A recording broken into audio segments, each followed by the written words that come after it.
there has been an issue looming in the industry for many years, up to 2005, about the trade-off between the Commerce Clause and states' rights to control alcohol sales within their boundaries. And so this controversy came all the way up to the Supreme Court, and then a state's laws were deemed unconstitutional, which was the case for Michigan.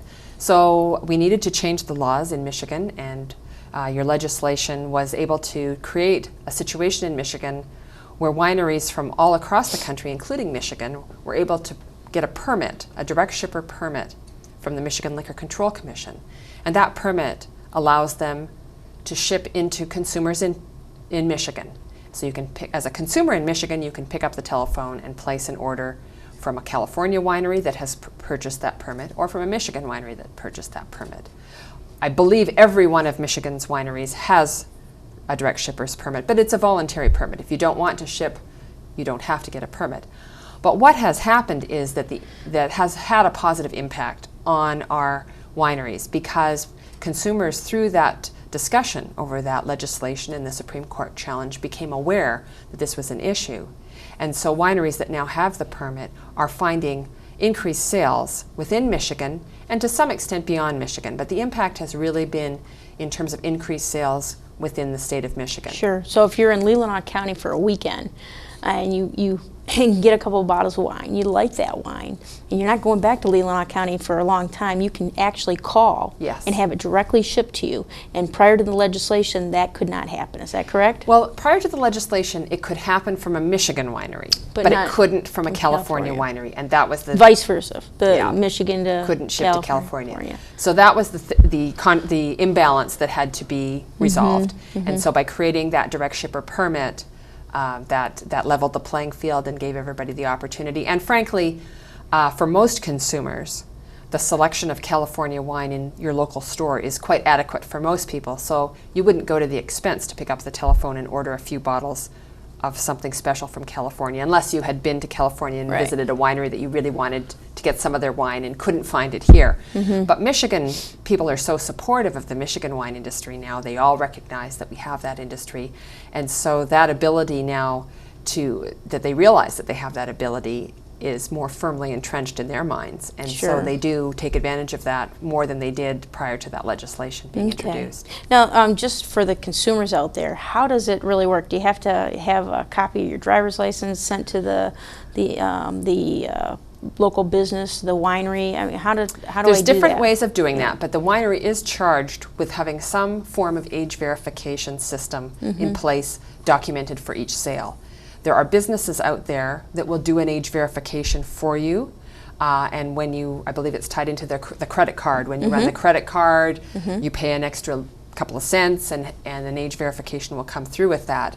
A lot of the wineries have chosen to do more of a manual system, where they will ask the consumer to fax or send their driver's license in to keep on file, so that when they're audited by the state liquor authority, they have the documentation that they need to make sure that all the sales that they have made have been to consumers that are of age. Okay. And these permits aren't very much money, are they? I think they're $50. Okay, so they're not a lot of money. So they're pretty easy to get. Now, what it does for the outstate wineries is they have to commit to paying the sales and excise tax here in Michigan, which was a very important piece, that prior to having a direct shipper permit in place, some of these sales were happening, but the state was not getting the revenue that it deserved to very come important out of it, aspect. We need all the dollars we can get these days. Okay. Well, how about some of the economic benefits to the industry and to surrounding area? I mean, is there a tourism factor here? Have you done any sort of study on the economic tourism dollar that's secured? Michigan participated in 2006 as part of a national economic impact study on the impact of all grapes industries. Now, grapes industries is interesting because in California you have table grapes, you have raisin grapes, and you have wine grapes.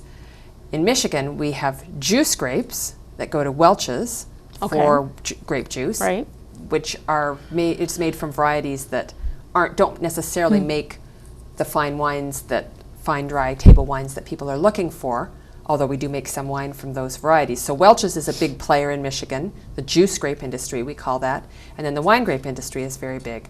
So we pooled resources with our friends at National Grape Cooperative, which is primarily in Southwest Michigan, to fund an economic impact study of the grape industries in Michigan. And we were able to document $300 million of impact just on the wine grape side, and about a comparable amount on the juice grape side. Now, the impact on the wine industry largely does come from tourism, because we know that the more interesting things people have to do when they visit a region, the longer they will stay, and that creates economic benefits to the hoteliers and restaurants in the community.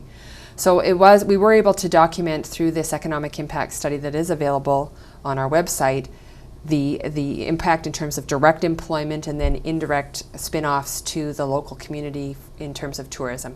And it's certainly well recognized by the local convention and visitors bureaus in the wine regions that the wine industry is a very important part of what brings people to their regions. And Michigan ranks very high in food and wine tourism in the country. We have such a diversity of food.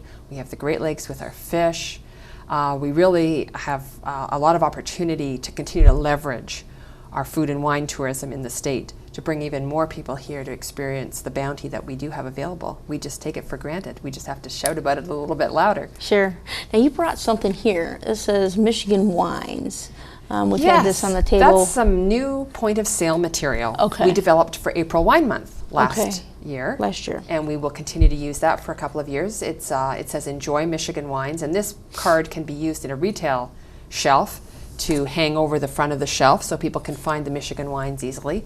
Although we are finding most retailers have understood now that identifying the Michigan section is a good thing, that people are looking for that, so they will identify that. But we have a number of these printed materials that are available to the wineries, to retailers and restaurateurs to help them promote the Michigan wineries. Now, are there any challenges for the industry, for vineyards, wineries? Well, I would say that the biggest challenge faced by the industry is there's a large regulatory burden. I tell people that are thinking about getting into the industry that you need to be prepared to play in 3 different complex industries. You need to be prepared to be a member of the agriculture community and be faced with the climatic challenges and the use of pesticides and all kinds of things that come with agriculture. Secondly, you need to be prepared to play in the tourism industry. The seasonality of demand. A Saturday day in October, people will be lined up out the door and there'll be no parking spaces in your parking lot, but in January you might sit for a few hours by yourself without anybody to talk to. So you have to be, and the seasonality of employment and trying to get good, capable staff to help is a challenge. So agriculture, tourism, and the third challenge is beverage alcohol. Because the beverage alcohol industry is very highly regulated, appropriately so. But there are a lot of rules and regulations at both the state and the federal level that are not always sort of obvious and intuitive, and some of them date back many decades, and some people get tripped up by those as they're starting out, and once they kind of get up the learning curve, they learn how to deal with them. We have other challenges with dealing with other regulations from local townships and with agencies like the Department of Environmental Quality. So the wineries feel that they really are, Big Brother is looking down their neck in a lot of different ways, and all we can do, or what we try to do, is help people anticipate those challenges and try to encourage them to just kind of learn and deal with it and experience. It's hard to get all that knowledge overnight, so it does take people many years to learn how to deal with all of those different challenges that they face, in addition to the climate. And of course, the economy is having an impact on our wineries at the moment. I think it's fair to say that in good times people like to consume wine, but also in bad times wine can also be something that people enjoy consuming. So we haven't seen a huge impact on that yet, but it will be interesting to see the impact of perhaps high gas prices on travel. I know that's been a concern in the Northwest region in 2007.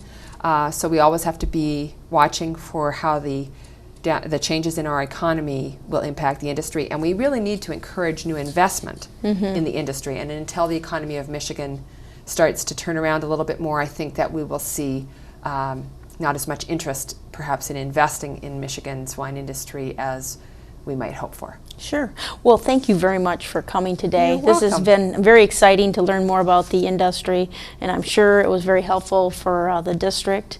And we hope to have you back to talk Wonderful. about more great things. Wonderful. This is State Senator Michelle McManus, and thank you for tuning in. We'll see you next month.